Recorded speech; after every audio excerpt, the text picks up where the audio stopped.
Hello, my dear students. You are most welcome on WS Academy. This is me, Kusum ma'am, and this is marathon series for Indian Polity and Constitution MCQs. तो इस MCQ series में हम Indian polity and constitution के most important questions करेंगे, ठीक है।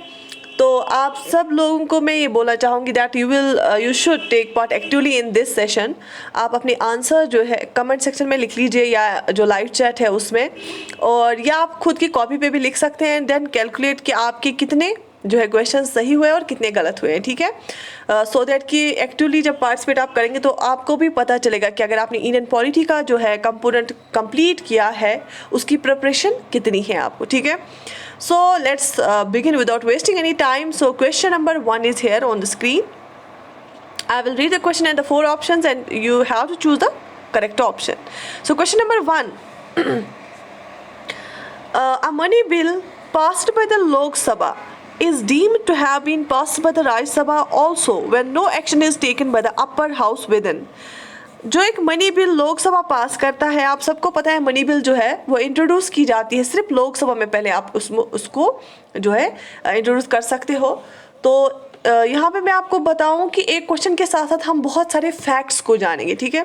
तो money bill को जब आप इंट्रोड्यूस करते हो लोकसभा में और लोकसभा उसको पास करता है, तो हम मानते हैं कि राज्यसभा ने भी इसको पास किया। अगर राज्यसभा जो है अपर हाउस कोई एक्शन नहीं लेगा मनी बिल पे कितने दिनों में, तो कितने दिनों के अंदर अंदर राज्यसभा को मनी बिल पे एक्शन लेना होता है, और हम कितने दिनों के बाद ये बोल सकते हैं कि इस बिल को पास किया गया राज्यसभा से भी। अगर वो पास करेंगे भी नहीं तो कितने दिनों के अंदर अंदर लोकसभा खुद ही उसको जो है पास करा सकती है और बोल सकती है कि it is deemed to be pass by Rajya Sabha as well. तो in how many days? Options are 15 days, 10 days, 14 days, 16 days. Choose the correct option and write in the comment section. Very good, very nice. It is answer is 14 days. 14 दिन के अंदर अंदर राज्यसभा को money bill pay action लेना होता है। अगर नहीं लेते हैं तो हम ये समझते हैं कि उन्होंने इसको पास किया। Question number 2 is here on your screen. Rajya Sabha enjoys more powers than the Lok Sabha in case of. राज्य सभा को ज़्यादा पावर होता है लोकसभा से, क्योंकि हमें दिखने को मिलता है कि लोकसभा के ही ज़्यादा पावरफुल होता है, लेकिन राज्यसभा को ज़्यादा पावर मिलता है लोकसभा से किस केस में, ठीक है। Choose the correct option. Option A setting up of new all India services, option B money bills, option C non money bills, option D amendment of the constitution. Choose the correct option. Rajya Sabha को ज़्यादा power Lok Sabha में किस case में होता है? क्या amendment में होता है कॉन्स्टिट्यूशन के, क्या नॉन मनी बिल्स में होता है, क्या मनी बिल्स में होता है, क्या setting up new all India services? Choose the correct option and yes the right option is शाबाश, setting up of new all India services under article 312 आप एक नए ऑल इंडिया सर्विस को क्रिएट कर सकते हो। ये पावर ज़्यादा राज्यसभा के पास होता है, क्योंकि राज्यसभा रिप्रेजेंटेशन ऑफ स्टेट्स है, रिप्रेजेंटेटिव ऑफ स्टेट्स है, तो ये पावर उसको दिया गया है। मनी बिल्स जो होती है वो लोकसभा में इंट्रोड्यूस की जाती है, और जो नॉन मनी बिल्स होती है वो दोनों हाउसेज में बराबर तरीके से इंट्रोड्यूस आप कर सकते हो और पास कर सकते हो। अमेंडमेंट ऑफ कॉन्स्टिट्यूशन के लिए भी दोनों हाउसेज के पास बराबर पावर होता है। सो the right answer was here setting up of new all India services under article 312 जो है हमें ये राज्यसभा को ज़्यादा पावर दिया जाता है कि अगर हमें ऑल इंडिया सर्विस, जैसे ऑल इंडिया जो है सर्विस हमारे पास इंडियन एडमिनिस्ट्रेटिव सर्विस होता है, IAS होता है, या इंडियन पुलिस सर्विस IPS होता है, इंडियन रेवेन्यू सर्विस होता है, वैसी ही अगर कोई सर्विस हमें एस्टैब्लिश स्टार्ट करनी होगी। So question number 3, what is the compulsion of the electoral college for the election of vice president of India? जब हमें इलेक्शन करना होता है वाइस प्रेसिडेंट ऑफ इंडिया का, तो हम एक इलेक्टोरल कॉलेज सेटअप करते हैं, मतलब जो वोट डालते हैं उसके लिए। तो कौन कौन होता है उसमें इलेक्टोरल कॉलेज में, कौन कौन डाल सकता है vote for the election in the election process of vice president of India? Question number 3 options are members of both houses of parliament, elected members of Lok Sabha, Rajya Sabha and state legislative assemblies, elected members of Lok Sabha and Rajya Sabha, members of Rajya Sabha only. Choose the correct option vice president के लिए। क्या सिर्फ Rajya Sabha members vote डालते हैं vice president के लिए? क्या सिर्फ इलेक्टेड मेंबर जो राज्यसभा और लोकसभा के होते हैं वो वोट डालते हैं, या सिर्फ इलेक्टेड मेंबर्स राज्यसभा, लोकसभा और स्टेट लेजिस्लेटिव असेंबली के होते हैं, या members of both house of parliament, Lok Sabha और Rajya Sabha? Choose the correct option and write it in the comment section. Very good, शाबाश। And the right answer is vice president के election के लिए members of both house of parliament, जो भी parliament members होते हैं ना, चाहे लोकसभा के हो चाहे राज्यसभा, चाहे इलेक्टेड हो चाहे नॉमिनेटेड हो, सारे मेंबर्स जो होते हैं पार्लियामेंट के, लोकसभा के मेंबर्स और राज्यसभा के मेंबर्स, वो दोनों जो है हाउसेस के मेंबर्स वोट डालते हैं वाइस प्रेसिडेंशियल इलेक्शन में, वाइस प्रेसिडेंट इलेक्शन में, ठीक है। और अगर प्रेसिडेंट का इलेक्शन होगा तो नॉमिनेटेड मेंबर्स टेक पार्ट नहीं करते हैं, नॉमिनेटेड मेंबर्स वोट नहीं डाल सकते हैं, लेकिन वाइस प्रेसिडेंट के टाइम सारे मेंबर्स डालते हैं। यहाँ तक समझ आ गए? Let's move to another question, and the question number 4 is the salaries and the allowances payable to the members of parliament are decided by the, जो member of parliament होते हैं, parliament members होते हैं, उनकी salary and allowances जो होती हैं वो कौन decide करता है? Options are finance commission, president, cabinet, parliament. Choose the correct option. कौन decide करता है? Very good. It is decided by parliament itself. Parliament decide करता है कि क्या मेंबर ऑफ पार्लियामेंट की जो है सैलरी अगर बढ़ानी भी होगी वो पार्लियामेंट ही बढ़ाता है, ठीक है, शाबाश। Moving to another question, the secretary general of Lok Sabha is the chief of it is secretariat and is appointed by, जो सेक्रेटरी जनरल होता है ना लोकसभा का, बेसिकली लोकसभा का अपना एक सेक्रेटरीट होता है, तो उसका जो सेक्रेटरी जनरल होता है वो ऑब्वियसली उस सेक्रेटरीट का चीफ भी होता है, उसको कौन अपॉइंट करता है? He is appointed by. Options are, क्या उसको लोकसभा अपॉइंट करती है, क्या स्पीकर ऑफ लोकसभा अपॉइंट करता है, प्रेसिडेंट, या बोथ हाउस ऑफ पार्लियामेंट? जो चीफ होता है इस सेक्रेटरीट का या सेक्रेटरी जनरल होता है लोकसभा का, उसको कौन अपॉइंट करता है? Choose the correct option. क्या पता है आप लोगों को कौन करता है? शाबाश, आंसर लीजिए इसका। उसको कौन अपॉइंट करता है? Speaker of the Lok Sabha, Lok Sabha का स्पीकर उसको अपॉइंट करता है, ठीक है, याद रख लेना है। Moving to another question, who among the following is eligible to cast the deciding vote over a bill in a joint parliamentary session? जब पार्लियामेंट्री जॉइंट पार्लियामेंट सेशन होता है तो कौन एलिजिबल होता है डिसाइडिंग वोट डालने का बिल पे, ठीक है। बेसिकली डिसाइडिंग वोट होता है अगर यहाँ इसको भी 10 यस आ गए और 10 नो आ गए, यस 10 आ गए, नो 10 आ गए, अब बराबर टाई हो गया। अब ये टाई कौन ब्रेक कर सकता है? जब पार्लियामेंट का जॉइंट सेशन होता है, जॉइंट सेशन क्या होगा? जब दोनों हाउसेस एक साथ मिलके बैठते हैं, किसी जब डेडलॉक आता है, कोई बिल पेंडिंग रहता है, डेडलॉक होता है किसी बिल पे, फिर प्रेसिडेंट जॉइंट सेशन बुलाता है, उस जॉइंट सेशन में कौन casting vote, deciding vote cast कर सकता है? Options are prime minister, chairman of Rajya Sabha, speaker of Lok Sabha, deputy speaker of Lok Sabha. Choose the correct option. कौन कर सकता है? And the right answer is शाबाश, स्पीकर ऑफ लोकसभा, लोकसभा का स्पीकर डिसाइडिंग वोट कास्ट कर सकता है। Moving to another question, a motion moved by a member in a legislature when it is desire to have a discussion. अगर कोई member चाहता है कि डिस्कशन हो किसी मैटर पे, उसके लिए मोशन मूव करनी है ना, और मैटर कौन सा होना चाहिए? पब्लिक अर्जेंट पब्लिक इंपॉर्टेंस का matter, matter of urgent public importance होना चाहिए इस पे। उसके लिए मोशन पहले हमें मूव करनी पड़ती है ना, मेंबर ऑफ पार्लियामेंट करता है, ठीक है। उस मोशन को हम क्या बोलते हैं? जब हमें किसी अर्जेंट पब्लिक इंपॉर्टेंस पे डिस्कशन करना होगा, उसके लिए पहले हमें पार्लियामेंट में जो है मोशन मूव करानी पड़ती है। उस मोशन को हम क्या बोलते हैं? क्या कट मोशन बोलते हैं, no confidence motion, adjournment motion, none of these. Choose the correct option. शाबाश, very good, very nice. And the right answer is adjournment motion, ठीक है, एडजर्नमेंट मोशन उसको बोलते हैं। How many readings does a non-money bill have in each of the parliament? In each house of the parliament? जो non money bill होती है, जो ordinary bill होती है, मनी बिल के बगैर जो भी मनी बिल के बगैर जो बिल होती है ना, क्योंकि मनी बिल के बिल्स के बहुत सारी किस्में हैं। एक तो ऑर्डिनरी बिल होती है, मनी बिल होती है, फाइनेंशियल बिल 1, फाइनेंशियल बिल 2। तो मनी बिल के बगैर जो बाकी बिल्स होती हैं, हर एक हाउस ऑफ पार्लियामेंट में, चाहे लोकसभा हो या राज्यसभा हो, कितनी रीडिंग्स होती है उसकी? 3, 4, 1, 2। Choose the correct option. कितनी बार उसको पढ़ा जाता है, कितनी रीडिंग्स होती है, आपने पढ़ा होगा, फर्स्ट रीडिंग सेकंड रीडिंग पढ़ा है इसमें, मैंने भी पढ़ा है पार्लियामेंट वाले सेशन में। किसी का भी जो है जनरल स्टडीज़ वीक है वो JKS वाला बैच जुड़ जाओ, 2023 के लिए हमने JKS वाला बैच लॉन्च किया है। And the question number 8, for question number 8 right answer is very good, 3 readings, 3 readings होती है। Question number 9. In case the president wishes to resign, to whom he has to address his resignation letter? अगर president चाहेगा resign करना, पहले ही term खत्म होने से पहले ही अगर प्रेसिडेंट चाहेगा बीच में ही रिजाइन करना, किसको उसको एड्रेस करना है resignation letter? Options are prime minister, chief justice of India, vice president और secretary of Lok Sabha. Choose a correct option.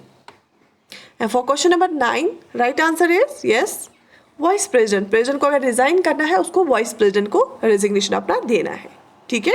So vice president is the correct answer, right. Moving to another question, how many times the president of India can seek re-election to his post? जो India का president है वो कितनी दफ़ा उस post पे री elect होके आ सकता है? Options are 3 times, 2 times, once, any number of times. Choose the correct option. क्या है सही आंसर इसका? शाबाश, वेरी गुड। कमेंट सेक्शन में लिख लीजिए। For question number 10 right answer is D part, any number of times. आपको पता होगा जो प्रेसिडेंट है अमेरिका का प्रेसिडेंट बहुत ही पावरफुल माना जाता है। जो अमेरिका में प्रेसिडेंट बनता है वो सिर्फ 2 टर्म्स के लिए बन सकता है। वहाँ पे एक टर्म 4 साल की होती है, तो 4 + 4 8, तो 8 साल के लिए वहाँ पे जो है 2 टर्म्स के लिए या चाहे वो कंसेक्यूटिव हो, चाहे कुछ टाइम के बाद फिर से वो इलेक्ट हो, तो लेकिन सिर्फ 2 टर्म्स के लिए प्रेसिडेंट बन सकता है। लेकिन इंडिया में जो है any number of terms, India में यहाँ पे कोई लिमिट नहीं रखा गया है किसी इंसान को प्रेसिडेंट बनने के लिए। वो जितनी भी टर्म्स चाहे री इलेक्ट होके आ सकता है अगर उसको वोट्स मिलते हैं तो, ठीक है।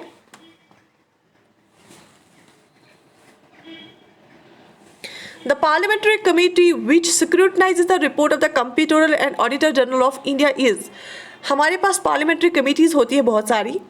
ऐसी कौन सी पार्लियामेंट्री कमेटी है जो कैग, जो हमारे पास कैग होता है ना, comptroller and auditor general of India, जो कैग का रिपोर्ट स्क्रूटनाइज करते हैं? ऐसी कौन सी पार्लियामेंट्री कमेटी होती है जो कैग का रिपोर्ट स्क्रूटनाइज करते हैं? And the right answer is option A, estimates committee, public accounts committee, select committee, none of these. And the right answer is शाबाश, पैक जिसको हम बोलते हैं, public accounts committee. Public accounts committee जो है pack, ये कैग का जो रिपोर्ट, कैग एक रिपोर्ट तैयार करता है ना, ऑडिटिंग, जब ऑडिटिंग रिपोर्ट तैयार करता है फिर पैक उस पर काम करता है, ठीक है, उस रिपोर्ट पे। और CAG acts as a friend and philosopher to the PAC, guide करता है पैक को, कैग, ठीक है। How many members of the Rajya Sabha retire from the house every 2 years? हर 2 साल के बाद कितने जो है मेंबर्स राज्यसभा से रिटायर होते हैं? Options are 1/3 of the total members, 1/6 of the total members, 1/10 of the total members, 1/12 of the total members. कितने मेंबर्स राज्यसभा के हर 2 साल के बाद जो है at the end of the 2 years retire होते हैं? Choose the correct option. And yes, the right answer is 1/3 of the total members. 1/3 जो मेंबर्स होते हैं वो हर 2 साल कंप्लीट होने के बाद जो है वो रिटायर होते हैं। बेसिकली उनकी टर्म, जो राज्यसभा मेंबर्स होते हैं उनकी टर्म 6 साल की होती है, टर्म 6 साल की होती है। फिर पहले 6 साल कंप्लीट हुए, उसके बाद फिर 1/3 वो उनको तो रिटायर होना था उस टाइम, उनको वो चेट्स के थ्रू किया। फिर उसके बाद से क्या हुआ कि हर 2 साल के बाद जब वो रिटायर, आधों को रिटायर किया गया उस टाइम पे, फिर हर 2 साल के बाद जितने भी नए मेंबर्स हर 2 साल के बाद जो है 1/3 मेंबर्स रिटायर होते हैं राज्यसभा से। लेकिन मेंबर्स की जो राज्यसभा मेंबर्स होती है उनकी टर्म कितनी होती है? 6 साल। लेकिन राज्यसभा क्या है, खुद परमानेंट हाउस है, परमानेंट हाउस है, वो कभी डिजॉल्व नहीं होता है। लोकसभा जो है वो परमानेंट नहीं होता है, वो डिजॉल्व पहले भी हो सकता है, उसकी टर्म होती है 5 साल। लेकिन राज्यसभा क्या है, परमानेंट हाउस है।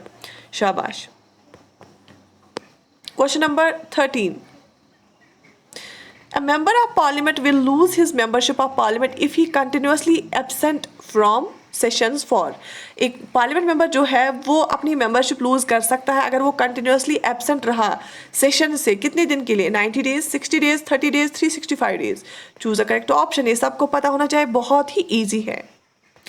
एक पार्लियामेंट मेंबर को जो है एब्सेंट अगर रहा वो कंटिन्यूसली 60 डेज के लिए, तो वो अपनी जो है मेंबरशिप लूज कर सकता है। मतलब एब्सेंट मतलब विदाउट परमिशन अगर वो एब्सेंट रहा, है ना। What is the maximum number of starred questions that can be asked in Lok Sabha on a particular day? आपको पता है 2 तरह के क्वेश्चंस होते हैं जो क्वेश्चन आवर में, ओहो ये कहाँ चला गया। 2 तरह के क्वेश्चंस होते हैं जो क्वेश्चन आवर में पूछे जाते हैं। एक होते हैं स्टार क्वेश्चंस जिनको ऊपर ऐसे स्टार एस्ट्रिक मार्क होता है, दूसरा होता है अनस्टार्ड क्वेश्चंस, ठीक है। जो स्टार्ड क्वेश्चंस होते हैं वो आप एक दिन में मैक्सिमम नंबर ऑफ क्वेश्चन कितने पूछे जा सकते हैं पर्टिकुलर डे पे। Options are 25, 20, 15, no limit. क्या उनकी कोई लिमिट नहीं है क्या? Choose the correct option and the right answer is आप स्टार्ड क्वेश्चंस मैक्सिमम 20 पूछ सकते हैं एक दिन में। If the Speaker of Lok Sabha intends to vacate his office before the expiry of his term, he send his resignation to। अगर Lok Sabha speaker चाहेगा resignation देना तो वो किसको अपना रेजिग्नेशन देता है? Choose the correct option and the options are deputy speaker of Lok Sabha, chairman of Rajya Sabha, leader of house that's Lok Sabha, president of India. Choose the correct option. जो स्पीकर होता है वो किसको अपना जो है रेजिग्नेशन देगा? And the right answer is शाबाश, वो अपना जो है रेजिग्नेशन देगा डिप्टी स्पीकर ऑफ लोकसभा को। डिप्टी स्पीकर ऑफ लोकसभा, शाबाश। द पावर टू क्रिएट और abolish the upper house of the state legislature belongs to the. किसके पास पावर होता है अपर हाउस क्रिएट करने का या एबॉलिश करने का? किसके पास पावर होता है? जो अपर हाउस होता है ना स्टेट लेजिस्लेचर का, दूसरा हाउस होता है, एक तो स्टेट असेंबली होती है और दूसरा तो अपर हाउस। वो किसके पास पावर होता है उसको क्रिएट करने का या अबॉलिश करने का? आपको क्या लगता है इसका answer? High court, state legislature, governor, parliament. क्या हाई कोर्ट कर सकता है? क्या स्टेट लेजिस्लेचर कर सकता है? गवर्नर कर सकता है? Parliament. Choose the correct option. किसके पास पावर होता है? बहुत सारे लोगों को शायद पता नहीं होगा, पार्लियामेंट के पास पावर होता है।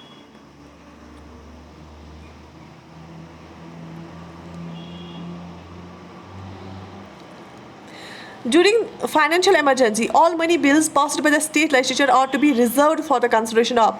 फाइनेंशियल इमरजेंसी के टाइम हर एक मनी बिल को जो है जो पास करता है स्टेट लेजिस्लेचर, मनी बिल जो पास करता है ना स्टेट लेजिस्लेचर, अपनी स्टेट में मनी बिल्स पास करता है, तो फाइनेंशियल इमरजेंसी के टाइम उनको रिजर्व किया जाता है फॉर द कंसिडरेशन ऑफ। किसकी कंसिडरेशन के लिए? Options are president, parliament, governor, prime minister. किसकी कंसिडरेशन के लिए?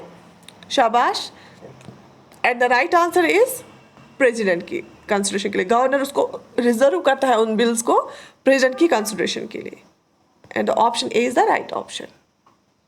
शाबाश।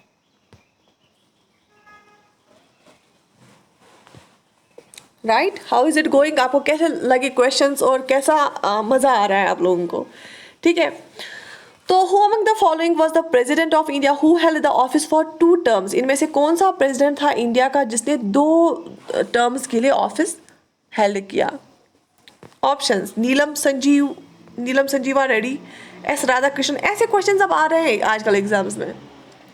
नीलम Sanjiva Reddy, S Radhakrishnan, K R Narayanan, Rajendra Prasad. Choose the correct option.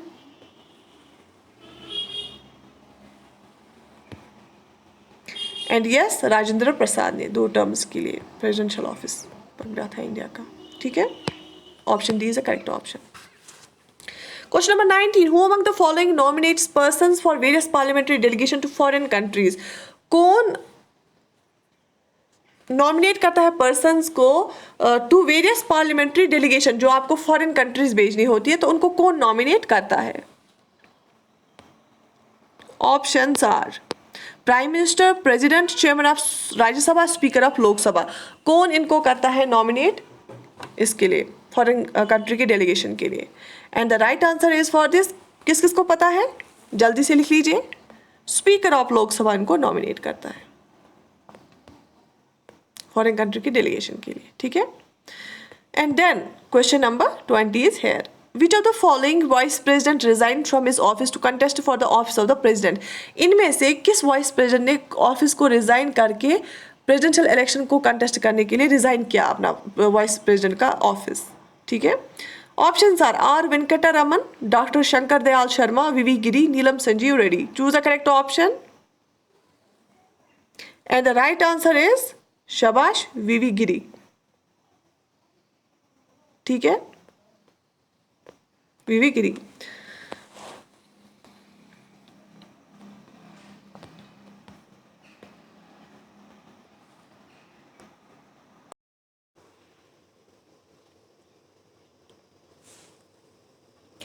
Question number 21. No confidence motion against the Union Council of Ministers can be initiated by the, जो no confidence motion है, अगर हमें union council of minister जो होते हैं हमारी यूनियन पे parliament में, उनके खिलाफ कहाँ पे इनिशिएट कराई जा सकती है। Options are Lok Sabha only, Rajya Sabha only, state assemblies, both Lok Sabha and Rajya Sabha. Choose the correct option. No confidence motion आप कहाँ पे इनिशिएट कर सकते हैं अगर आपको union cabinet council of ministers के खिलाफ नो कॉन्फिडेंस मोशन इनिशिएट करनी है। शाबाश, and the right answer is very good, Lok Sabha वाली। नो कॉन्फिडेंस मोशन हम सिर्फ लोकसभा में इनिशिएट कर सकते हैं, राज्यसभा का कोई रोल नहीं होता है। What should be the gap between the no confidence motion and the second no confidence motion. तो पहली नो कॉन्फिडेंस मोशन, अगर हमें नो कॉन्फिडेंस मोशन यूज़ करनी है, दो बार हम करेंगे। पहली नो कॉन्फिडेंस मोशन और सेकंड नो कॉन्फिडेंस मोशन के बिटवीन कितनी गैप हो सकती है, कितनी गैप होनी चाहिए, ठीक है। तो choose the correct option. Options are 9 months, 3 months, 6 months, 2 months, and the right answer is 6 months, 6 महीने का gap. From which fund can the unanticipated expenditure be met without the prior approval of the parliament? तो parliament का approval अगर होगा भी नहीं, क्योंकि हमें पार्लियामेंट का अप्रूवल होता है ना फंड्स को ये करने के लिए, यूज़ करने के लिए। तो अब अगर हमें अचानक ही कोई चीज़ ज़रूरत पड़ी, ठीक है, उसको किस फंड से हम वो निकाल सकते हैं। Options are vote on account, consolidated fund of India, from the treasury, contingency fund of India. Choose the correct option. आपने पढ़ा होगा पार्लियामेंट वाली चैप्टर में और प्रेसिडेंट वाली चैप्टर में भी, यस, किस फंड से हम ये वाला एक्सपेंडिचर निकाल सकते हैं without this prior approval of parliament, क्योंकि पार्लियामेंट के साथ हम बाद में अप्रूवल ले सकते हैं, पहले ज़रूरी नहीं है, क्योंकि अचानक जब हमें ज़रूरत पड़ती है। तो yes, option D is correct option. Contingency fund of India एक फंड होता है, वहाँ से। What is a specific term used for the committee which is appointed by the parliament for a specific purpose? अच्छा, कौन सी हम उस जो पार्लियामेंट एक किसी स्पेसिफिक पर्पज़ के लिए कोई कमेटी एस्टैब्लिश करता है, कोई कमेटी अपॉइंट करता है, उस कमेटी का नाम हम क्या देते हैं, एक पर्टिकुलर नाम क्या देते हैं उस कमेटी का। Options are ad hoc committee, joint committee, standing committee, permanent committee. Choose the correct option. And yes, अगर किसी स्पेसिफिक पर्पज़ के लिए पार्लियामेंट अपॉइंट करती है कोई कमेटी, उसका मतलब ये है जब वो स्पेसिफिक काम करती है उसके बाद फिर वो ख़त्म हो जाती है। तो इसको जो हमें नॉमेनक्लेचर देते हैं, एक टर्म, स्पेसिफिक टर्म, वो है एडहॉक कमेटी, हम उसको बोलते हैं, क्योंकि वो एडहॉक बेसिस पे होती है, कोई स्पेसिफिक काम के लिए जब वो काम होता है उसके बाद वो ख़त्म हो जाती है। Right, okay. Question number 25, what is the time limit given to parliament to pass the ordinance promulgated by the president of India. अच्छा, अगर प्रेसिडेंट ने ऑर्डिनेंस जो पहले दी होती है, ऑर्डिनेंस ये इशू की होती है, पार्लियामेंट को कितना टाइम दिया जाता है इस जो प्रेसिडेंट वाली ऑर्डिनेंस है उसको पास करने के लिए, ठीक है, तब जाके वो कंटिन्यू रहेगी ना, अदरवाइज वो ऑर्डिनेंस ख़त्म होती है। तो question number 25, options are 6 weeks, 6 days, 6 months, there is no such time limit. क्या आपको पता है ये बात? आर्टिकल 1, 2, 3 जो है वो प्रेसिडेंट को पावर देता है ऑर्डिनेंस मेकिंग का, और आर्टिकल 213 जो है वो पावर देता है गवर्नर को ऑर्डिनेंस मेकिंग का। और फिर जब पार्लियामेंट वापस रीअसेंबली होता है तो वो पास करता है इस ऑर्डिनेंस को, तो कितने टाइम में उनको करना होता है, अदरवाइज वो ऑर्डिनेंस जो है ख़त्म हो जाती है। तो 6 weeks is the correct answer. 6 हफ्तों के अंदर अंदर उनको पास करानी पड़ती है, ठीक है। Right. Question 26. When was a national emergency imposed by the President of India on the grounds of internal disorder? ये बहुत ही ज़्यादा मशहूर है ये वाली इमरजेंसी, जब बोला गया था कि इंटरनल डिसऑर्डर की वजह से प्रेसिडेंट ने इमरजेंसी लागू की। एंड ये सबको पता होना चाहिए ये आंसर, शाबाश। Options are 1971, 1977, 1975 and 1981. Choose the correct option. And yes, it was in 1975 जब इंदिरा गांधी का जो है रूल चल रहा था, तो इन्होंने इंटरनल डिसऑर्डर की वजह से 1971 में इमरजेंसी लागू की थी, जिस इमरजेंसी को बहुत ही ज़्यादा क्रिटिसाइज़ किया गया। इवन इंटरनेशनल लेवल पे भी इसके असरात फिर पड़े। ठीक है, और moving to the another question, question number 27। Who among the following enjoys the rank of cabinet minister in the union constitution? इनमें से किसको कैबिनेट मिनिस्टर की रैंक दी जाती है? Options are political advisor to PM, जज of supreme court, secretary to government of India, vice chairman of NITI Aayog. Choose the correct option. 27 question को आपको क्या लगता है किसको कैबिनेट मिनिस्टर का रैंक दिया जाता है? यूनियन कैबिनेट में जो कैबिनेट मिनिस्टर का रैंक होता है इन ऑप्शंस में से। शाबाश। And yes, option which one is right? Option D, vice chairman of Niti Aayog is the right answer. How many members can be nominated to both house of the parliament by president? President दोनों houses जो parliament के होते हैं, लोकसभा और राज्यसभा, कितने members को nominate कर सकता है? ठीक है, options are 14 members, 10 members, 12 and 16 members. Choose the correct option. देखिए रिसेंटली क्या हुआ यहाँ पे, जब ये as per this question answer basically होगा 14 मेंबर्स, लेकिन अब रिसेंटली क्या हुआ, एंग्लो इंडियन जो है, 2 एंग्लो इंडियंस को प्रेसिडेंट नॉमिनेट करता था लोकसभा में, लेकिन वो रिसेंटली कॉन्स्टिट्यूशन अमेंडमेंट एक्ट के द्वारा उसको ख़त्म किया गया, उनकी रिजर्वेशन को, एंग्लो इंडियंस को। अब वो 2 जो है एंग्लो इंडियंस को, उनको नॉमिनेट नहीं करेगा आपसे प्रेसिडेंट, तो वो 2 ख़त्म हो गए। अब 14 - 2 हो गए 12। तो अब से अगर ये क्वेश्चन आएगा, अभी तक अगर आता, अब से पहले से अगर आता तो 14 आंसर था, लेकिन अब के बाद अगर आ जाएगा आज के बाद तो 12 members is the right answer. ठीक है, क्योंकि एंग्लो इंडियंस को अब रिजर्वेशन ख़त्म की गई। Who among the following act as a channel of communication between the president and the council of ministers? मैंने आपको ये पढ़ाया भी है, जिस भी बैच ने मेरे पास पॉलिटी पढ़ी है। चैनल ऑफ कम्युनिकेशन कौन एक्ट करता है between the president and council of ministers? Options are vice president, speaker of Lok Sabha, prime minister, chairman Rajya Sabha. Choose the correct option and the right answer is, शाबाश, very good, very nice, prime minister. Prime minister channel of communication है between the president and the council of ministers. शाबाश। एक और क्वेश्चन, in the case of deadlock between the houses of parliament the joint sitting presided over by the, अगर parliament में joint sitting का जो है प्रेसिडेंट बुलाता है तो इसको प्रिजाइड कौन करता है? Speaker of Lok Sabha, senior most member of Lok Sabha, president और vice president. Choose the correct option. कौन करता है ज्वाइंट सिटिंग को प्रिजाइड? शाबाश, सबको पता होगा, स्पीकर ऑफ लोकसभा। शाबाश।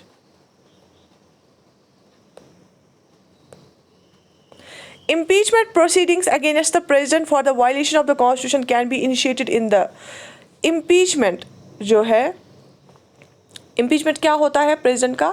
जब प्रेसिडेंट को हमें रिमूव करना होगा for the violation of constitution, वो कहाँ पे आप इनिशिएट कर सकते हो, स्टार्ट कहाँ पे कर सकते हो, किस हाउस में? लोकसभा में, राज्यसभा में, सुप्रीम कोर्ट में, इधर हाउस ऑफ द पार्लियामेंट, किसी भी हाउस में। Choose the correct option. बताइए सब लोग, कहाँ पे आप स्टार्ट कर सकते हो? क्या लोकसभा में, क्या राज्यसभा में, सुप्रीम कोर्ट में, या इधर house of parliament? And the right answer is, शाबाश, किसी भी हाउस ऑफ पार्लियामेंट में, चाहे लोकसभा चाहे राज्यसभा, किसी भी हाउस में आप इनिशिएट कर सकते हो इम्पीचमेंट। ठीक है। Who is the only second vice president of India to get a second consecutive term after S Radhakrishnan? S Radhakrishnan के बाद कौन सा वाइस प्रेसिडेंट है जिसको सेकंड टर्म कंसेक्यूटिवली, मतलब साथ साथ ही, पहले एक बार था फिर दूसरी बार था, कौन सा ऐसा वाइस प्रेसिडेंट है? And yes, the answer is, option क्या क्या है? Doctor Shankar Dayal Sharma, KR Narayan, MH Ansari, BS Shekhawat. And the right answer is option C, MH Ansari. इसके बाद question number 33. Who among the following was the first minister of finance in independent India? Independent India में कौन सा था इसमें जो है पहला finance minister of finance? Options are Liaquat Ali Khan, R K Shanmukham Shetty, Satyanarayan Sinha, John Mathai. तो मिनिस्ट्री ऑफ फाइनेंस था R K Shanmukham Shetty. Option B is the right option. उसके बाद who among the following was the first politician to become a chief minister of a state and prime minister of India? इनमें से कौन सा ऐसा politician था जो पहले चीफ मिनिस्टर ऑफ स्टेट बना और उसके बाद प्राइम मिनिस्टर ऑफ इंडिया बना? शाबाश. ऑप्शंस आर मिस्टर चरण Singh, mister PV Narasimha Rao, mister VP Singh. देखो अब ऐसे क्वेश्चंस आते हैं अब एग्जाम में. अब previous year question paper check करो, अब ऐसे क्वेश्चंस ही आते हैं unexpected. And the fourth option is mister H D. Deve Gowda. Choose the correct option. कौन इनमें से पहले ऐसा पॉलिटिशियन था जो चीफ मिनिस्टर बना उसके बाद प्राइम मिनिस्टर बना? The option and the option A is right answer, Mr. Charan Singh.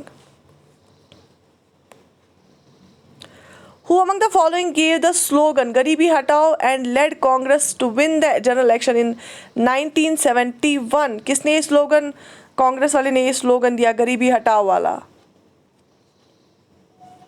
Sitaram केसरिया, मोरारजी देसाई, इंदिरा गांधी, जयप्रकाश नारायण. और तो ये जो गरीबी हटा वाला स्लोगन है ये दिया था इंदिरा गांधी ने और ने फिर जीता भी था. 36. Who among the following was the woman speaker of लोक सभा? मीरा कुमार, मैगरेट एल्वा, सुषमा स्वराज, सरोजनी नायडू. इनमें से कौन था लोकसभा का वुमेन स्पीकर? कौन सी ऐसी औरत थी जो स्पीकर ऑफ लोकसभा थी? Option A is the right option, Meira Kumar. Which of the following committee described as a twin sister of the estimates committee? estimates committee की twin sister किसको बोला जाता है? ये भी पार्लियामेंट्री कमेटी है. Options are departmental standing committee, privilege committee, public accounts committee, committee on public undertakings. Choose the correct option and the right answer is PAC, public accounts committee. ठीक है, important है ये committees. Who among the following appoints who among the following appoints and dismisses the gazetted officials of the union government? gazetted officials को कौन appoint करता है और dismiss कर सकता है?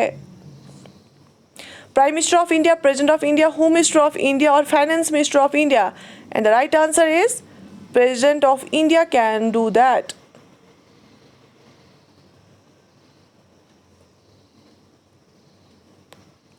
President of India can does that क्योंकि प्रेसिडेंट ऑफ इंडिया जो है वो ही अपॉइंट भी करता है. ही डज द ये वो इनको डिसमिस भी कर सकता है. ठीक है, तो चलिए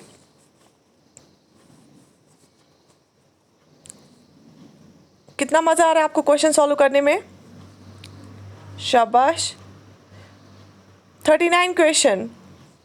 If the name of a tribe has to be excluded from the list of scheduled tribe, who has the power for such exclusion? अगर हमें scheduled tribe की लिस्ट से किसी ट्राइब को बाहर निकालना है, किसके पास वो पावर है बाहर निकालने का? Options are parliament, president, union council of ministers, national commission for scheduled tribes. Choose the correct option. कौन निकाल सकता है बाहर? एंड कौन निकाल सकता है? पार्लियामेंट के पास पावर है, parliament. Who among the following decides disputes regarding disqualification of the member of parliament? अगर मेंबर ऑफ पार्लियामेंट का कोई डिस्क्वालिफिकेशन वाला इशू होगा तो कौन डिसाइड करता है? Options election commission, supreme court, president in consultation with the election commission and the prime minister in consultation with the election commission. Choose the correct option. सबने पढ़ा होगा ये. शाबाश. क्वेश्चन नंबर 40 मैंने पढ़ाया है ये बैच में, प्रीवियस बैच में जो अभी चल रहा है वो हमने रिसेंटली स्टार्ट किया, वो छोड़ के जो JKS वाला 2023 हमने रिसेंटली स्टार्ट किया बैच, उसको छोड़ के अभी तो वो स्टार्ट ही है. बाकी बैच में मैंने सबको ये सारे क्वेश्चंस कराए हैं. Choose the correct option. कौन करा सकता है? Option C is the right answer, the president in consultation with the election commission of India. Question 41. A unitary form of government is that in which all the powers are concentrated in the hands of. Unitary form of government हम किसको बोलते हैं? उस time powers किसके हाथों में होते हैं सारे? Central government, local government, provincial government, panchayat, उसके टाइम्स यूनिटरी पावर हम उस टाइम बोलते हैं जब ज़्यादा पावर किसके हाथ में होता है? जब सारा पावर होता है सेंट्रल गवर्नमेंट के हाथ में। ठीक है। Question 42. A motion moved by member of parliament when he feels a minister has committed a breach of privilege of the house by withholding the fact of a case is called. अगर किसी member of parliament को लगेगा कि किसी जो है member ने breach of privilege किया है, उसने क्या किया है, फैक्ट्स को छुपाया है, फैक्ट्स को गलत बोला है या गलत ये फैक्ट्स पार्लियामेंट के सामने पेश किया है, तो वो कौन सा मोशन स्टार्ट कर सकता है? Censure motion, no confidence motion, cut motion, privilege motion, and the right answer is very nice. कौन सा motion? Privilege motion. शाबाश. The legislative council in a state in India may be created or abolished by the. ये मैंने आपको इससे पहले भी कराया। Legislative council एक state का कौन इसको बना भी सकता है, create भी कर सकता है और abolish भी। Options are parliament, president, governor, parliament after state legislative assembly passes the resolution. तो choose the correct option.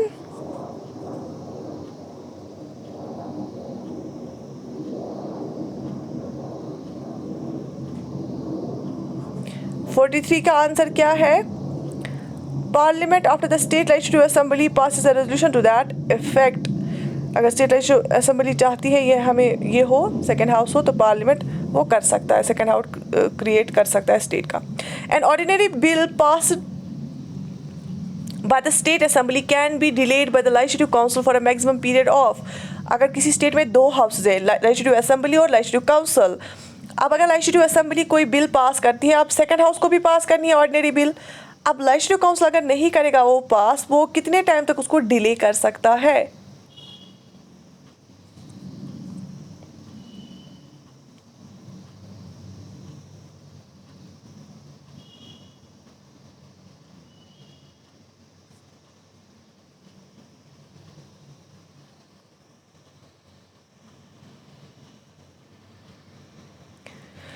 वो कर सकता है, शाबाश, स्टेट लेजिस्लेचर वाले चैप्टर में आता है, वो कर सकता है 4 महीने तक के डिले। ठीक है, 4 महीने तक के डिले कर सकता है। Money bill can be introduced in the state legislative assembly with the prior permission of the. अगर हमें स्टेट असेंबली में मनी बिल इंट्रोड्यूस करनी है, वो आपको किसकी प्रियर परमिशन से आप इंट्रोड्यूस कर सकते हैं? Options are speaker of legislative assembly, governor of the state, chief minister of the state, finance minister of the state, and the right answer is, शाबाश, आप स्टेट का जो गवर्नर है उसके प्रियर परमिशन से आप स्टेट असेंबली में money bill आप इंट्रोड्यूस कर सकते हैं। पार्लियामेंट में जब ऐसा मनी बिल इंट्रोड्यूस करना होता है तो तब प्रेसिडेंट का जो है प्रियर परमिशन हमें चाहिए। 46 question, there is no provision in the constitution for the impeachment of. किसके किस पोस्ट के पर्सन को निकालने के लिए इम्पीचमेंट का प्रोविज़न नहीं है कॉन्स्टिट्यूशन में? Options are vice president, chief justice of India, chief justice of high court, governor. Choose the correct option. तो क्या वाइस प्रेसिडेंट के निकालने का तरीका दिया है कॉन्स्टिट्यूशन ने? पढ़ाया है मैंने वाइस प्रेसिडेंट वाली चैप्टर में, बिल्कुल दिया है। चीफ जस्टिस ऑफ इंडिया का रिमूवल बताया है, बिल्कुल बताया है। Chief justice of high court का बताया है, बिल्कुल बताया है। गवर्नर का बताया है, नहीं, गवर्नर का नहीं बताया है। प्रेसिडेंट जब चाहे इसको निकाल सकता है, गवर्नर का रिमूवल प्रोसीजर नहीं बताया कॉन्स्टिट्यूशन ने। So option D is the right option. Who among the following was the first woman governor of a state in free India? पहली खातून जो है गवर्नर किसी स्टेट की बनी फ्री इंडिया में, कौन थी वो? Indira Gandhi, Vijay Lakshmi Pandit, Sarojini Naidu, Sucheta Kripalani. Choose the correct option. Yes, and the right answer is Sarojini Naidu बनी थी पहली वुमेन गवर्नर किसी भी इंडियन स्टेट की। सरोजिनी नायडू और पहली इंडियन वुमेन भी बनी थी president of Indian national congress. शाबाश। The council of ministers in a state is collectively responsible to. जो एक स्टेट के काउंसिल ऑफ मिनिस्टर्स होते हैं, अब पार्लियामेंट्री फॉर्म ऑफ जो गवर्नमेंट है उसका ये बेडरॉक प्रिंसिपल है। जो काउंसिल ऑफ मिनिस्टर्स होते हैं स्टेट में, वो कलेक्टिवली किसके रिस्पॉन्सिबल होते हैं? They are collectively responsible to the शाबाश, legislative assembly is the right answer. और अगर काउंसिल ऑफ मिनिस्टर्स जो यूनियन पे होते हैं वो किस कलेक्टिव रिस्पॉन्सिबल टू होते हैं? Lok Sabha. This is the bedrock principle of parliamentary form of government. 49. In case no party enjoys absolute majority in the legislative assembly of a state, the governor will go by. अगर किसी भी party को absolute majority नहीं मिली तो legislative state के लिए, legislative assembly of a state के लिए, तो गवर्नर क्या करेगा?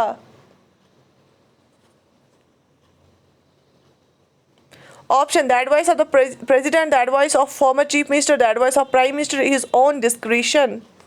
The governor will do, what will he do? He will use his own discretion.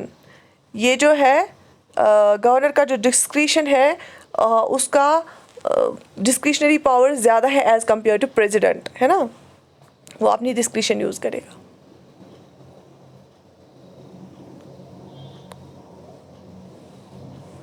Who among the following is the highest law officer of a state? पढ़ाया है मैंने, even free course में मैंने ये चीज़ें पढ़ाई हैं यहाँ पे यूट्यूब पे। आंसर करो इसका। Options are advocate general, solicitor general, attorney general, secretary general, law department. एक स्टेट में हाईएस्ट लॉ ऑफिसर कौन होता है? शाबाश, एडवोकेट जनरल होता है। और एक यूनियन में जो हाईएस्ट लॉ ऑफिसर होता है वो कौन होता है? वो होता है अटॉर्नी जनरल, और स्टेट में एडवोकेट जनरल होता है। पढ़ाया है मैंने। The maximum time a person can continue to be minister of the state government without being the member of the state legislative assembly, state legislature is. कोई person कितने maximum time तक एक minister as a minister रह सकता है अगर वो as a member नहीं है स्टेट लेजिस्लेचर का? कितने टाइम तक वो रह सकता है? 51, option A is the right option, 6 months तक। इसकी बेस्ट एग्जांपल मैं बार बार देती हूँ। जब मुफ्ती मोहम्मद सईद हमारे चीफ मिनिस्टर थे यहाँ पे, फिर उनकी अनटाइमली डेथ हो गई while being in the office, वो एज अ चीफ मिनिस्टर थे उस टाइम पे। तो महबूबा मुफ्ती उस टाइम पार्लियामेंट मेंबर थी, वो स्टेट की लेजिस्लेचर की मेंबर नहीं थी। फिर जब वो चीफ मिनिस्टर बनी तो विदाउट बीइंग अ मेंबर, वो मेंबर नहीं थी स्टेट लेजिस्लेचर की, वो चीफ मिनिस्टर बनी क्योंकि उसको as a leader of the party चुना अपने मेंबर्स ने, और गवर्नर ने उसको अपॉइंट किया एज चीफ मिनिस्टर। और फिर 6 महीने के अंदर अंदर जो अनंतनाग वाली जो अपनी बिजबहारा वो उनकी कॉन्स्टिट्यूंसी है, वहाँ पे बाई इलेक्शन हुआ और महबूबा मुफ्ती ने वो जीता। 6 महीने के अंदर अंदर उसको जीतना ही था वो, तब जाके वो कंटिन्यू रह कर पाती एज अ चीफ मिनिस्टर। ठीक है, फिर बाकी भी रियासत थे फिर उसको नॉमिनेट करते, लेकिन 6 महीने तक कोई भी इंसान चीफ मिनिस्टर रह सकता है without being the member of the legislature. ठीक है, तो 52 वाला क्वेश्चन।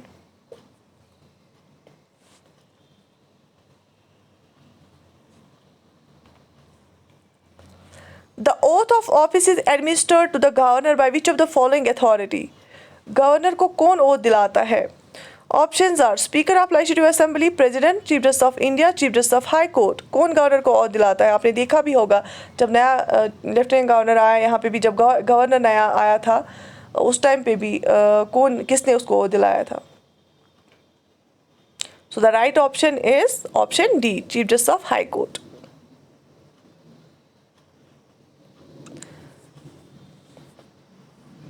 आपको याद होगा गीता मित्तल जब यहाँ पे थी chief justice of high court, उन्होंने भी ओथ दिलाया था एक बार। Question 53, who among the following is the first woman chief minister of Punjab? पहली फर्स्ट खातून चीफ मिनिस्टर पंजाब की कौन है इसमें से? कौन रही है इसमें से? Draupadi Murmu, Sucheta Kripalani, Rajendra Kaur Battal, Mehbooba Mufti. Choose the correct option and the right answer is Rajendra Kaur Battal. सब तरह के क्वेश्चंस आपको पता होने चाहिए, आपको आने चाहिए, इसलिए मैंने यहाँ पे मिक्स रखे हर तरह के क्वेश्चंस। ठीक है, शाबाश।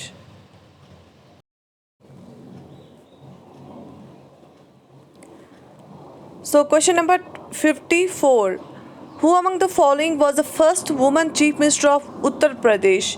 यूपी की पहली वुमन चीफ मिनिस्टर कौन थी इनमें से? Options are Sucheta Kripalani, Annie Besant, Vijaya Lakshmi Pandit, Mayawati. Choose the correct option and for question 54 right answer is, सबको पता होना चाहिए, मैंने बताया है बहुत बार, Sucheta Kripalani first woman chief minister of Uttar प्रदेश थी।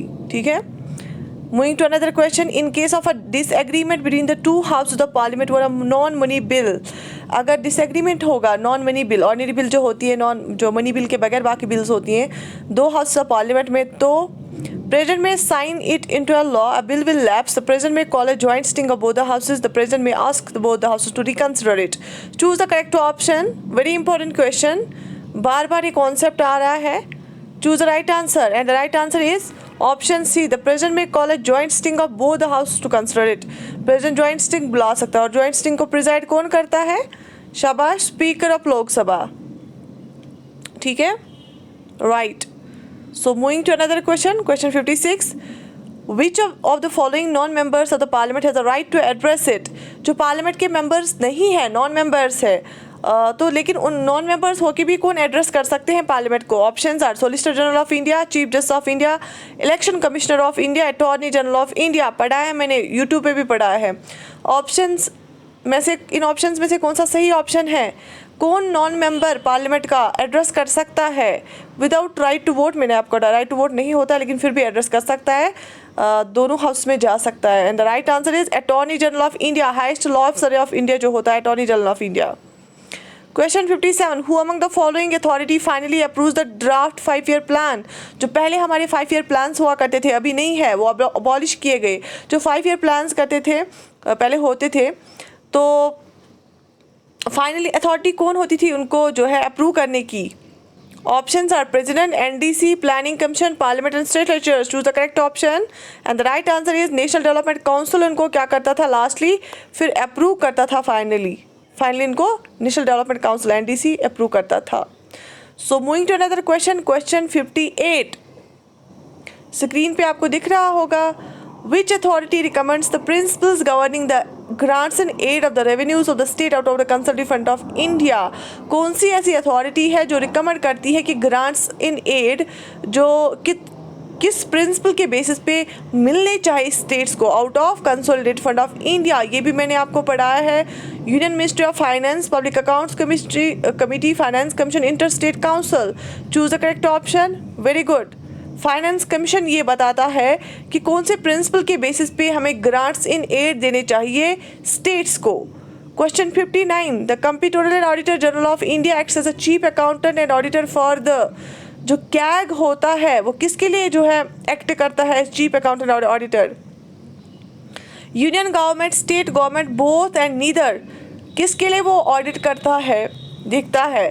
सेंट्रल गवर्नमेंट के लिए या स्टेट गवर्नमेंट के लिए? दोनों के लिए, बोथ. ठीक है, ऑडिटिंग भी दोनों जगह करता है. क्वेश्चन 59 का right answer is option C. Question 60. Elections to the house of people and legislative assemblies of state in India held on the basis of. Lok Sabha elections जब होते हैं या स्टेट असेंबली के इलेक्शंस जब होते हैं, वो किस बेसिस पे होते हैं इंडिया में? क्वेश्चन 60 के answer options: limited suffrage, single transferable vote, proportional representation, adult franchise. Choose the correct option. And ये इलेक्शंस होते हैं अडल्ट फ्रेंचाइज के बेसिस पे. जो भी 18 साल के ऊपर के बच्चे अडल्ट हैं उनको वोटिंग राइट मिलता है, चाहे वो किसी भी कास्ट, किसी भी बैकग्राउंड से हो. ठीक है. So question 61 is here. Who among the following is the senior most civil servant in the government of India? इनमें से कौन सा senior most civil servant होता है गवर्नमेंट ऑफ इंडिया का? Options are cabinet secretary, attorney general, general home secretary, and option 4 is principal secretary to prime minister. इनमें से कौन होता है सीनियर मोस्ट सिविल सर्वेंट? मतलब जो सीनियर मोस्ट सिविल सर्वेंट होता है इंडिया गवर्नमेंट ऑफ इंडिया का, फिर वो क्या बनता है? Option A is a correct option. Cabinet secretary बन जाता है. स्टेट में चीफ सेक्रेटरी बनता है और सेंटर पे cabinet secretary. Right. So moving to another question, question 62. The authority which is not established by the constitutional provisions is in options में से कौन सी ऐसी अथॉरिटी है जो कॉन्स्टिट्यूशनल के बेसिस पे नहीं एस्टैब्लिश होती है? Planning commission, finance commission, election commission और यूपीएससी. आप सबको पता होगा यूनियन पब्लिक सर्विस कमीशन एक कॉन्स्टिट्यूशनल बॉडी है, इलेक्शन कमीशन कॉन्स्टिट्यूशनल बॉडी है, फाइनेंस कमीशन कॉन्स्टिट्यूशनल बॉडी है, और प्लानिंग कमीशन जिसको एबॉलिश किया गया, जो अब नहीं होता है लेकिन पहले होता था, ये एक कॉन्स्टिट्यूशनल बॉडी नहीं थी. 62 का option A is the right answer. 63. Who among the following was the first election commissioner of India? इनमें से पहला इलेक्शन कमिश्नर ऑफ इंडिया कौन सा था? Options are doctor Nagendra Singh, SP Sen Varma, KVK Sundaram, Sukumar Sen, and the right answer is for 63 question Sukumar Sen is the right answer. Option D. General elections to the first Lok Sabha since independence were held in India between. पहले लोकसभा के लिए general elections कब किए गए? Options are 1950, 51, 51, 52, 56, 57, 52, 53 and कब किए गए? 1951, 52 को फर्स्ट जनरल इलेक्शंस किए गए. 65. Parliament exercise control over the public expenditure through which of the following authority? Parliament public expenditure पे किस अथॉरिटी के थ्रू कंट्रोल करती है? Comptroller and auditor general, advocate general, finance minister, commerce minister. तो क्या आपको लग रहा है क्या सही आंसर है? शाबाश. कैग के द्वारा पार्लियामेंट कंट्रोल करती है पब्लिक पर्स. पब्लिक पर्स का गार्डियन होता है CAG, comptroller and auditor general. ठीक है. Moving to question 66. Who among the following act as chairman of the State Planning Board? Options: Chief Minister, Governor, Speaker, Leader of Opposition, and the right answer is Chief Minister. The member and the chairman of the Union Public Service Commission are appointed by whom? कौन करता है Union Public Service Commission के chairman और members को appoint? Options are chief justice, president, prime minister, parliament. कौन करता है इनको अपॉइंट? प्रेसिडेंट इनको अपॉइंट करता है. ठीक है, शाबाश. N electoral system under which a legislature reflects the strength of the various political parties is called. In electoral system जो होता है जिसके अंडर लेजिस्लेचर हमें दिखाता है कि बहुत सारी पॉलिटिकल पार्टीज की स्ट्रेंथ क्या है, उसको हम क्या बोलते हैं? उसको हम बोलते हैं डायरेक्ट इलेक्शन स्टाइल, गैलप पोल, गैनीमेंडरिंग. इसको हम बोलते हैं proportional representation. N electoral system under which a legislature reflects the strength of the various political parties. The responsibility of preparation of electoral roll in India sets with the. ठीक है, ये responsibility किसको दी जाती है? Preparation of electoral rolls in India election commission को दी जाती है या पार्लियामेंट को या लोकल एडमिनिस्ट्रेशन या रिटर्निंग ऑफिसर को? And the right answer is election commission. Election commission को दी जाती है. Question number 70. मुझे आप कमेंट सेक्शन में फिर लास्ट पे लिख लेना कितने क्वेश्चंस आपके सही हुए हैं. ठीक है, आंसर करते जाओ.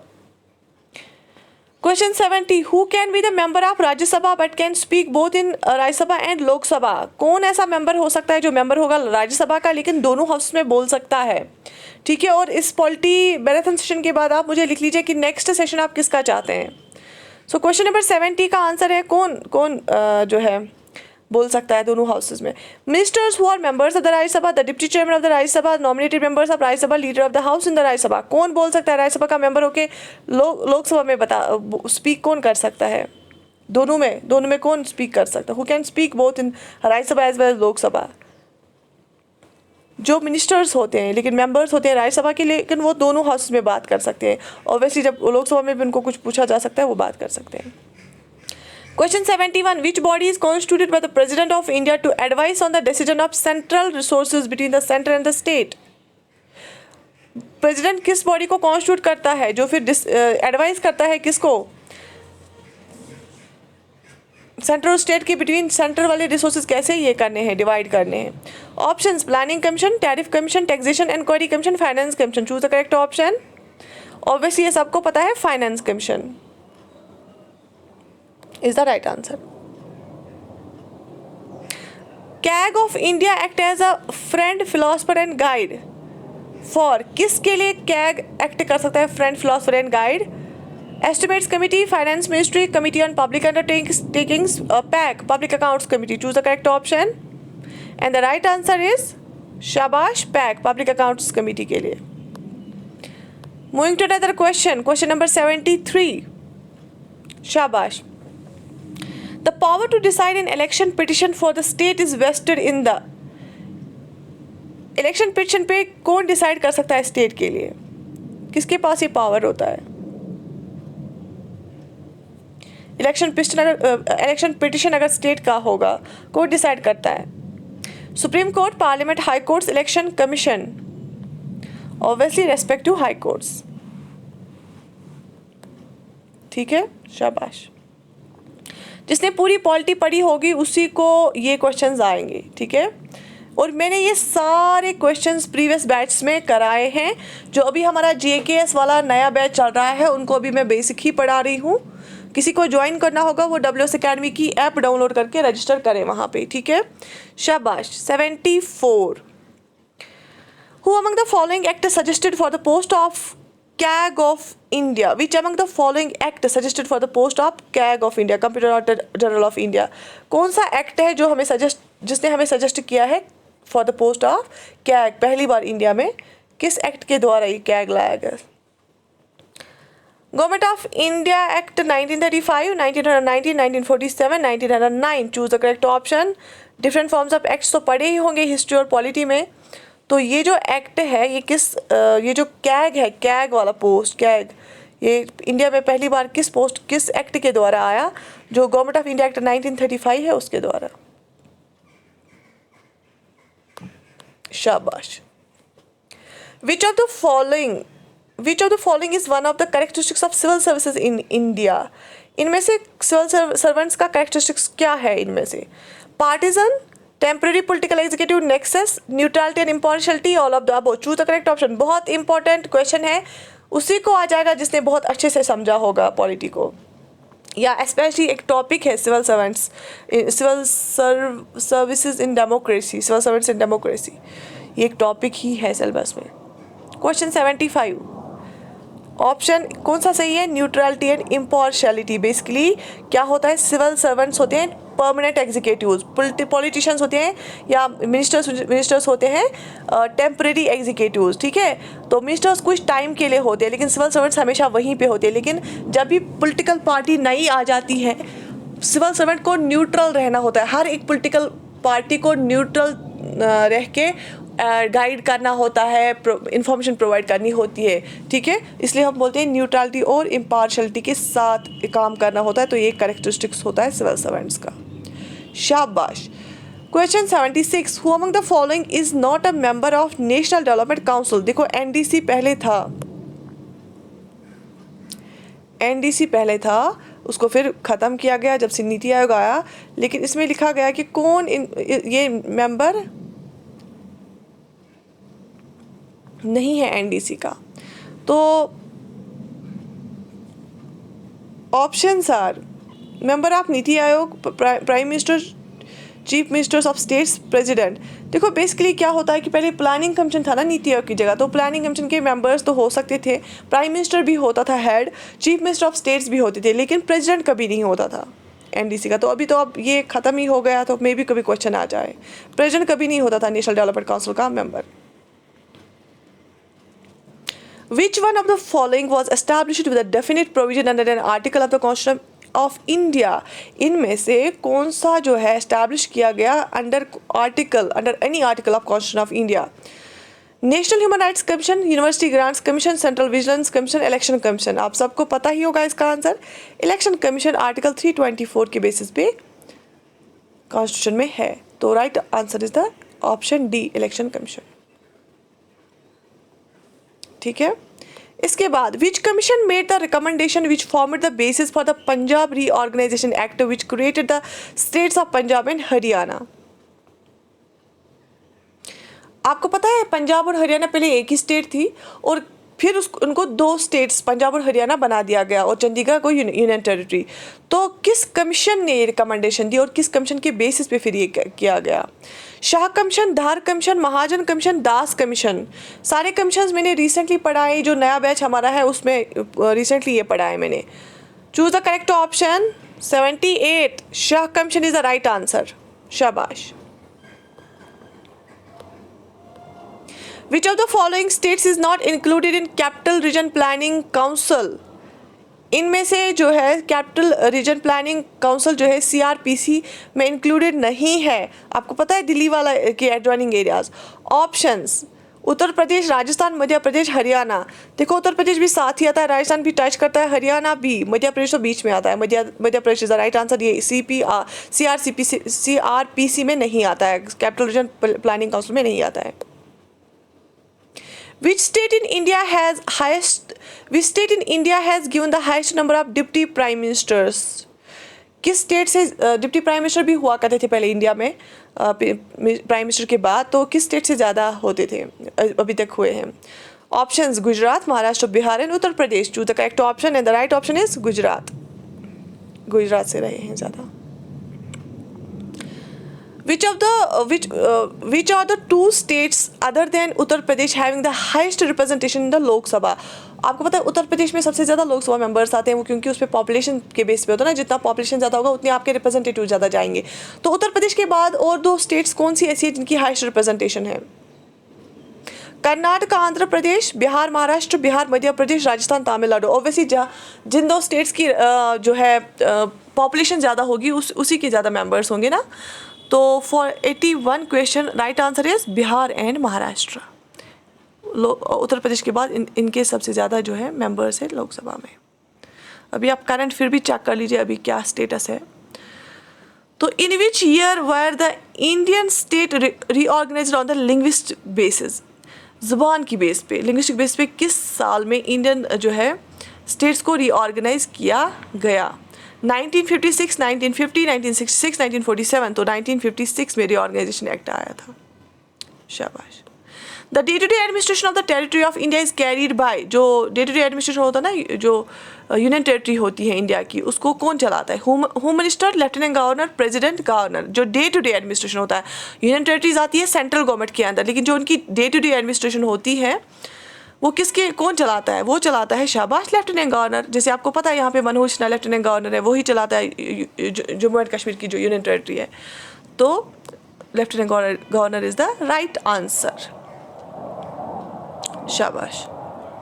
विच state enjoys the distinction of being the first linguistic state of India? पहली लिंग्विस्टिक स्टेट कौन बनी है, किसको ये टैग भी मिला है? आपको पता है जो है 1953 में ये बनी है ना। तो कौन सी स्टेट है? आंध्र प्रदेश, वेस्ट बंगाल, केरला और तमिल। तो आंध्र प्रदेश बनी है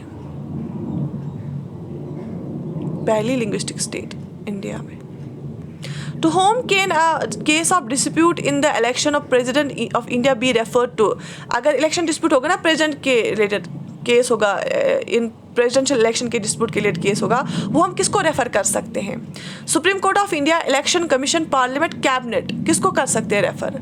वो हम कर सकते हैं सुप्रीम कोर्ट ऑफ इंडिया को रेफर। शाबाश। Question 86, who among the following court has the which among the following court has the original jurisdiction to hear petition and give decision challenging election of लोक सभा and विधानसभा? अगर राज्यसभा और लोकसभा का election का कोई जो चैलेंजिंग डिसीजन होगा वो जो है किसको ओरिजिनल जुरिस्डिक्शन किसको को होती है इसमें?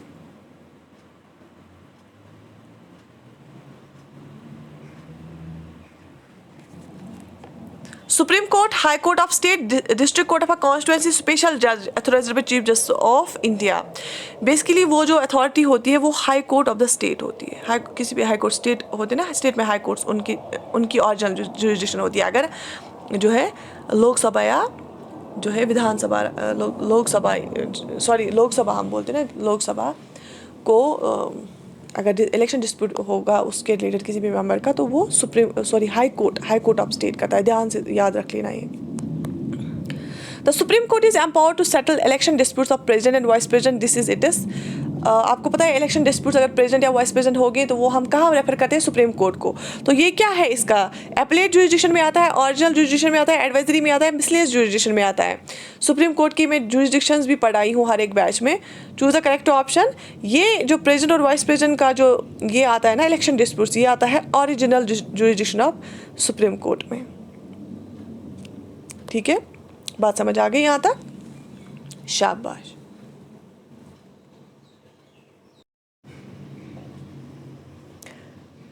Question 88. Who among the following was the first woman judge to be appointed to the Supreme Court?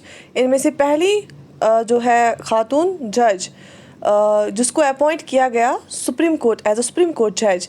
So who among the following was the first woman जज to be appointed to the supreme court? Options are लेला सेठ, अन्ना George Malhotra, रानी Jethmalani, M Fatima बीवी. Choose the correct option and the right answer is very good, very nice, शाबाश. Option D is the right option, M Fatima बीवी. 89th question. Who among the following was the first woman chief justice of a high court of a state in India? पहली woman chief justice of high court कौन सी बनी एक किसी state की India में पहली woman? ठीक है.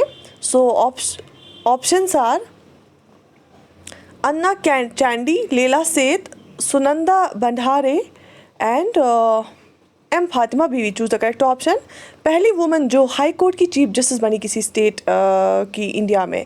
सो द राइट ऑप्शन इज लेला सेठ. हाई कोर्ट की ये बनी चीफ जस्टिस पहली वुमन, और फातिमा बीवी सुप्रीम कोर्ट जज बनी पहली वुमन. अच्छा, इसके बाद क्वेश्चन नंबर 90 आपको दिख रहा है स्क्रीन पे, शाबाश. और भी कुछ अगर आपको सजेशंस देने हैं related to our lectures or YouTube channel or academy, you can write it down. अगर आपकी कोई भी क्वेरी है, कोई भी क्वेश्चन आप वो भी पूछ सकते हैं. एंड अगर आप किसी और भी कंपोनेंट का मैराथन सेशन चाहते हैं वो भी आप लिख सकते हैं. ठीक है. So the Supreme Court of India acts as a federal court when it deals with. As a federal court कब ये एक्ट करता है? सुप्रीम कोर्ट जो हमारा है वो एज अ फेडरल कोर्ट कब एक्ट करता है? क्योंकि जब ब्रिटिशर्स थे यहाँ पे उनका जो यहाँ पे सुप्रीम कोर्ट बनाया था, फिर उसके बाद अलग से एक फेडरल कोर्ट बनाया था, लेकिन हमारा जो सुप्रीम कोर्ट है वो दोनों है. ठीक है. तो सुप्रीम कोर्ट एक्ट कब करता है एज अ फेडरल कोर्ट? कब? जब ये किसके साथ डील करता है? Appeals from lower court, civil cases, inter state disputes, election petitions. Choose the correct option. ये कब बनता है फेडरल कोर्ट? शाबाश. Right option is inter state disputes. Basically यहाँ पे इंडिया में पावर डिवाइड किया गया है between the centre and the states. इसको फेडरलिज्म बोलते हैं ना. सेंटर थोड़ा पावरफुल है, इसलिए यहाँ पे क्वासी फेडरलिज्म है. और जब हमारा सुप्रीम कोर्ट स्टेट के बिटवीन जब कुछ डिस्प्यूट्स होते हैं डिफरेंट स्टेट्स के बिटवीन या सेंटर और स्टेट्स के बिटवीन, तो जब सुप्रीम कोर्ट फिर वो केसेस डिसाइड करता है, ओरिजिनल उस टाइम सुप्रीम कोर्ट की ओरिजिनल जुरिसडिक्शन होती है वहाँ पे, ओरिजिनल और एक्सक्लूसिव. तो inter state disputes supreme court जब डिसाइड करता है वो एज अ फेडरल कोर्ट तब एक्ट करता है. बहुत ही इंपॉर्टेंट क्वेश्चन है, हाई लेवल क्वेश्चन है. ठीक है. स्टैंडर्ड क्वेश्चन है, कभी भी आ सकता है.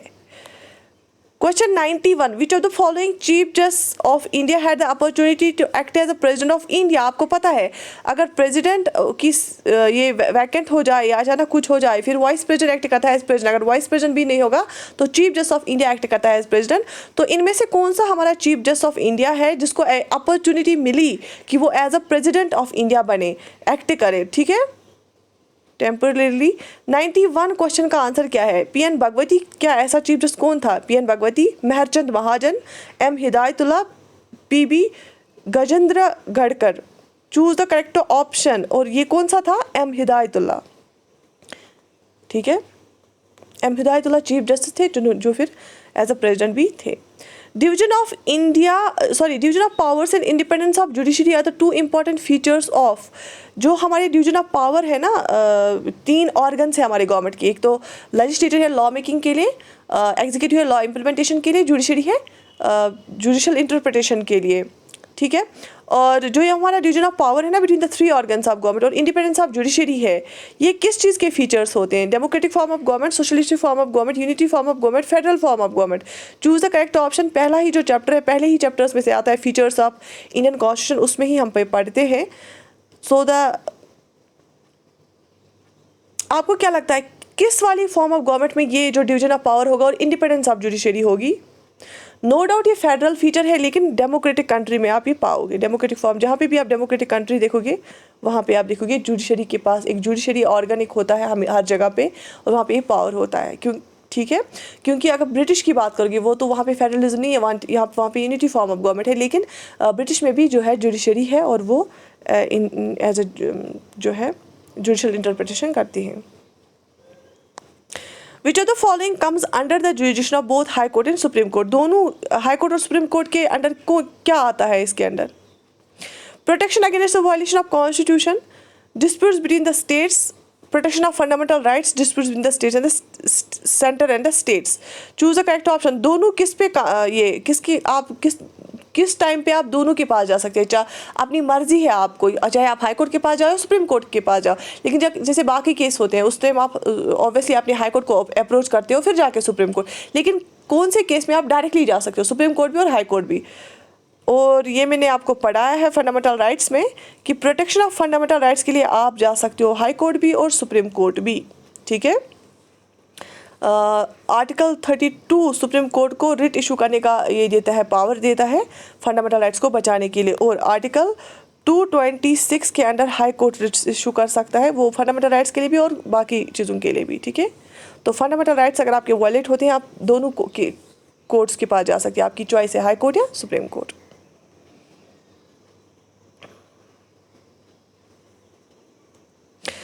Which among the following institution has the final authority to interpret the Constitution of India? कौन सा इंस्टीट्यूशन है जिसको फाइनल अथॉरिटी मानी जाती है कि वो इंटरप्रेट करता है हमारे कॉन्स्टिट्यूशन ऑफ इंडिया को, अगर कोई बात होगी तो वही इंस्टीट्यूशन बता सकता है क्या हमारे कॉन्स्टिट्यूशन के हिसाब से है ये या नहीं है। तो कौन सा इंस्टीट्यूशन है? Options are president, attorney general of India, supreme court of India और पार्लियामेंट। आपको क्या लगता है? ऑब्वियसली 3 ऑर्गन्स होते हैं जुडिशल कॉन्स्टिट्यूशन को इंटरप्रेट करने के लिए। कौन सा इंस्टीट्यूशन है? सुप्रीम कोर्ट ऑफ इंडिया, ठीक है, जुडिशरी ही होती है। तो question 95, the committee appointed in 1977 to review working of the Panchayati Raj was chaired by 19, बहुत सारी कमिटीज़ को जो है अपॉइंट किया गया ना पंचायती राज के लिए, जो 1977 में अपॉइंट की गई थी committee to review the Panchayati राज, उसका चेयरमैन कौन था? कौन करता था उसको चेयर? उसका चेयरमैन था अशोक मेहता। अशोक मेहता से पहले एक कमेटी आई थी 57 में ही, वो आई थी बलवंत राय मेहता कमेटी, ठीक है ना, लेकिन 77 में जो आई थी ना 1977 में वो आई थी अशोक मेहता कमेटी, उसको चेयर कर रहा था अशोक मेहता। इंपॉर्टेंट है ये वाला एरिया भी। Which among the following is the first state in India to implement Panchayati Raj system? पहली कौन सी स्टेट है जिसने इम्प्लीमेंट किया कौन सा पंचायती राज सिस्टम? उत्तर प्रदेश, बिहार, राजस्थान, पंजाब। सबने पढ़ा होगा या बहुत ही इजी है, राजस्थान ने, Rajasthan is the answer. Rajasthan पहली स्टेट है जिसने इम्प्लीमेंट किया पंचायती राज सिस्टम, पहला पंचायत भी वहीं पे जो है एस्टैब्लिश किया गया था। 97 question, Panchayati Raj system is based on the principle of, Panchayati Raj system किस प्रिंसिपल के बेसिस पे है? Options are decentralisation, centralisation, both, A and B, none of the above. क्या सेंट्रलाइजेशन के बेस पे है या डिसेंट्रलाइजेशन के बेस पे, या किसी में इसमें से कोई नहीं है? ऑब्वियसली किसके बेस पे होगा? डिसेंट्रलाइजेशन, जब पावर को डिसेंट्रलाइज किया गया, लोअर लेवल पे दिया गया है ना, तो डिसेंट्रलाइजेशन के बेसिस पे पंचायती राज सिस्टम है, इसी प्रिंसिपल के बेस पे। Panchayati Raj system was the first of all implemented in which of the following states? किन 2 स्टेट्स में पहले इसको इम्प्लीमेंट किया गया? अभी तो एक पढ़ा हमने राजस्थान, दूसरा कौन सा है? राजस्थान एंड बिहार, राजस्थान एंड आंध्र प्रदेश, अरुणाचल प्रदेश और उत्तर प्रदेश, पंजाब एंड बिहार। ऑब्वियसली राजस्थान वाला ऑप्शन तो सही होगा, लेकिन यहाँ पे 2 ऑप्शन राजस्थान वाले हैं, तो राजस्थान के बाद फिर और आंध्र प्रदेश में इसको इम्प्लीमेंट किया गया। तो option B is the right option, Rajasthan and Andhra Pradesh.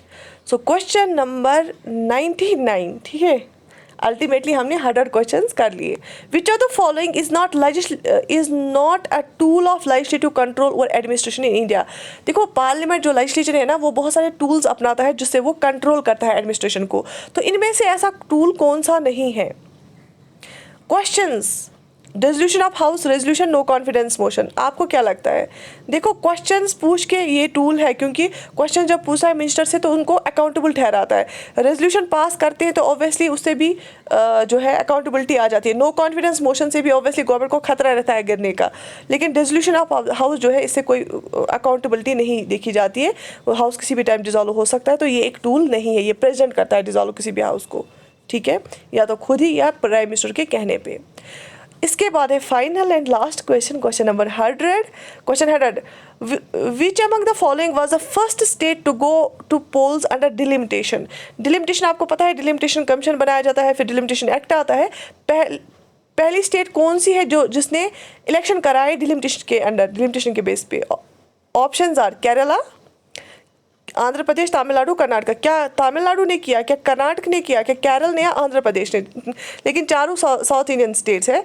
Choose the correct option. सबसे पहली जो ऐसी स्टेट है जिसने डिलिमिटेशन के अंडर पोल कराए वो है Karnataka. Option D is the right answer. तो चलिए 100 क्वेश्चंस हो गए इंडियन पॉलिटी एंड कॉन्स्टिट्यूशन के, जो सबसे इंपॉर्टेंट क्वेश्चंस है। और ये जो कॉन्सेप्ट्स इसमें हमने देखे, इन कॉन्सेप्ट्स पे क्वेश्चन आ जाएगा। अगर आपको ये कॉन्सेप्ट्स आते हैं, ये चैप्टर्स आपके क्लियर है, तो आपको कभी भी पॉलिटी का कोई क्वेश्चन गलत नहीं होगा। Believe me, if you have this much of preparation, you are 90% done in Indian polity, even 95%। So write in the comment section कि आप कौन सा वाला मैराथन सेशन इसके बाद किस कंपोनेंट का चाहते हैं और आपको कैसा लगा ये, ठीक है। Do give me the feedback and review, ठीक है, सो दैट कि मुझे मोटिवेशन मिले आगे और ऐसे मैराथन सेशंस लाने की। I wish you all the best, stay motivated, be consistent in your preparation, take very good care of your self. Allah हाफिज़।